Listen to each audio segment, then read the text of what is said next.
Yes, ma'am. All right. I'm ready. Um, Good afternoon, Dr. Shepherd. Good Um, afternoon. what made you choose Texas Southern University? Yes, ma'am. Okay. Um, I chose Texas Southern University because I'm from Fort Worth, Yes, and ma'am. I had friends that were actually already here. So really, my decision to come here was because I had friends that were already here that told me really good things about the university. It wasn't too far from home because I didn't want to go too far from home, so it's only a 4-hour drive. And then my initial major was going to be nursing, and I was Yes, ma'am. going to Prairie View Nursing School. So I came to TSU because I wanted to do my prerequisites here and then go transfer to Transfer to Prairie Prairie View. Yeah, so that's really what brought me here because I could do a pre-nursing program, and it was close to school, close to home, and I had friends here. Yes, ma'am. So, and what made you choose nursing? What made me choose nursing? Yes, ma'am. I chose nursing because I have a lot of nurses in my family. And then I just really honestly, like most nurses, I'm a caring person, loving, nurturing. I wanted to give back. I wanted to make a difference. And I had a close cousin. One of my favorite cousins was a labor and delivery nurse, and she graduated from Prairie View. So she had told me all about the program. So I was like, okay, well, I'm going to go do the same thing my cousin doing because she making good money too. So that's the motive. Um, who would you identify as an important teacher to you? Like the teacher that you would say helped you throughout your experience in college? Like by name or Um, or just in general? just in Just in general. general. I would probably say the teachers that made like the most difference and impact to me was the teachers that were honest, that were upfront, and they gave me an aspect or outlook on life that was really, really positive, and not only positive, but that was realistic. And that's why I really love that I came to TSU because of the black college experience, coming to a HBCU, a historically black college university. I knew I would get information that I would be able to use as a black woman versus me going to a PWU, which is a predominantly white university. Yes, ma'am. I knew I wouldn't have been able to get like the real deal, of what kind of competition I was facing in the job market and the economy as a black woman, coming from someone else that wasn't. So this structure or culture of the black college experience, having teachers that were already in their fields, they can give me realistic information and things of that nature too. So really those teachers that were very positive, very supportive and encouraging, but also the ones that was raw and uncut that just really gave me a realistic outlook on life. Yeah. So you're saying you think the HBCUs they are important?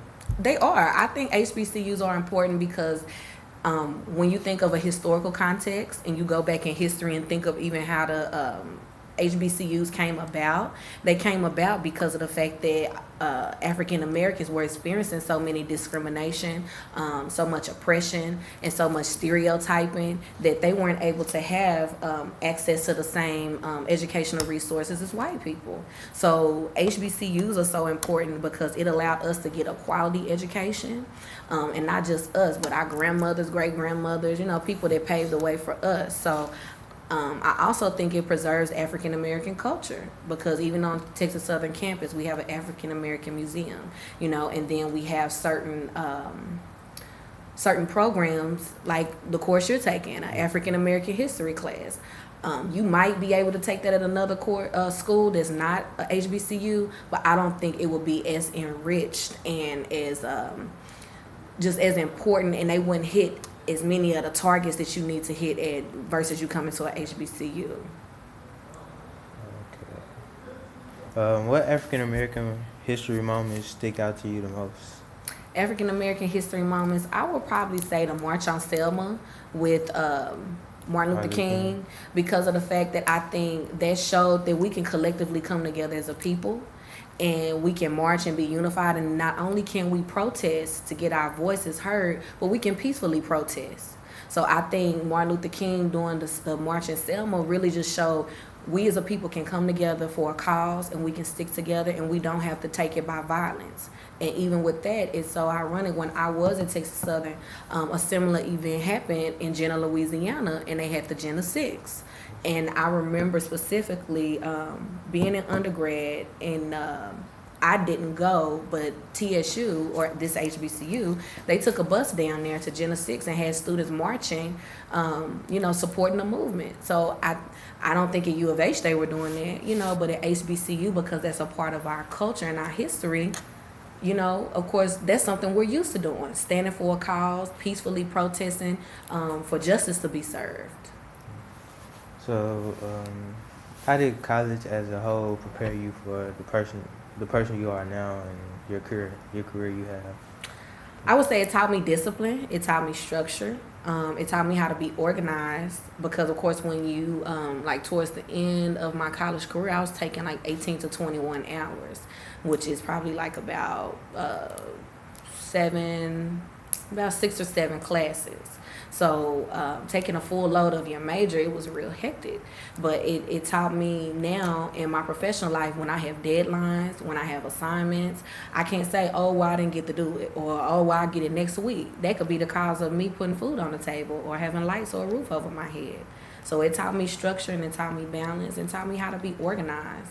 And then it just taught me too how to interact with people on different levels, because by me getting information from an HBCU, I feel like I was able to get information on how to deal with Black people, white people, Hispanic people, and it wasn't just coming from one perspective. So how was campus life when you were a student? campus life was very fun when I was a student. We hung out on the yard a lot, of course, and that's a good thing culturally with HBCUs. You have the yard, a place where you can go and hang out and go in between classes, or even if you're not doing anything, you can go on the yard and just see what kind of activities they have. Campus life was very active and engaging, because I think your experience is only as good as you make it. And so I made my experience great. I participated in activities. I joined Studio TSU, the modeling organization on campus, and we used to do the homecoming event and the spring fest, and go out in the community and do other things. So that was a good thing too with TSU as far as campus life. It was tied to the community. So even with me mentoring, I mentor around the corner off of Elgin with a company called, or agency I should say, Fuchsia. Was called Change Happens. It used to be called Families Under Urban and Social Attack. But I like it because it was tied to the community. So. What moments at Texas Southern University do stick out to you the most that you had it?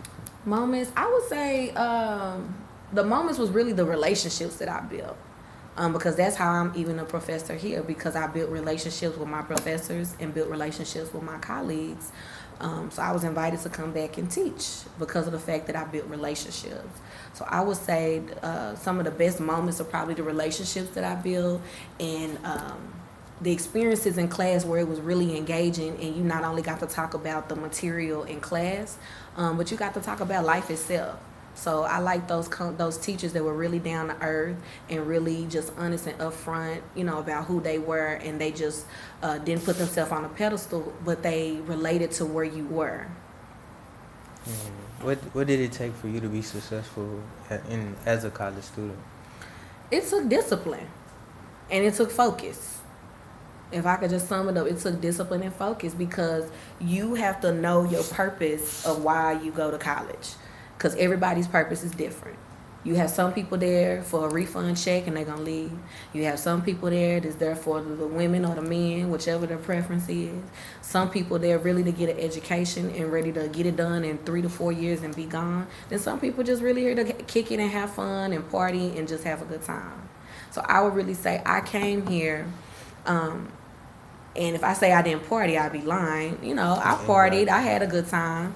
I had a wonderful time. But at the same time, I partied after I studied, or I partied after I took care of my business. So I didn't get caught up in the whole hype of the Tiger Walk. I focused, and I was determined and driven. And I knew, like how I tell my students all the time, if I'm gonna take out all this money, why not complete it and have an education to get a job that I know I can use that money to pay it back? You know, versus me just taking it out and just, you know, blowing it and not doing anything positive. So it really took being focused. It took me being disciplined, because it is different from high school when no one's waking you up to go to class, or no one's telling you, hey, you got a progress report, pull your grade up, or anything like that. No, you got to want it bad enough that if I was to push your head underwater and you was drowning and you popped your head up, you would say, hey, that's how bad I want to survive and I want to be successful. Just as much as I want my life, it's just as much as I want whatever it is that I'm doing. So it's just being driven and really having that motivation and staying focused. Because sometimes you get off track, but if you focus and you have some kind of discipline, you can put yourself back on track. But if you're not disciplined, you get off track, it's no telling where you'll lead.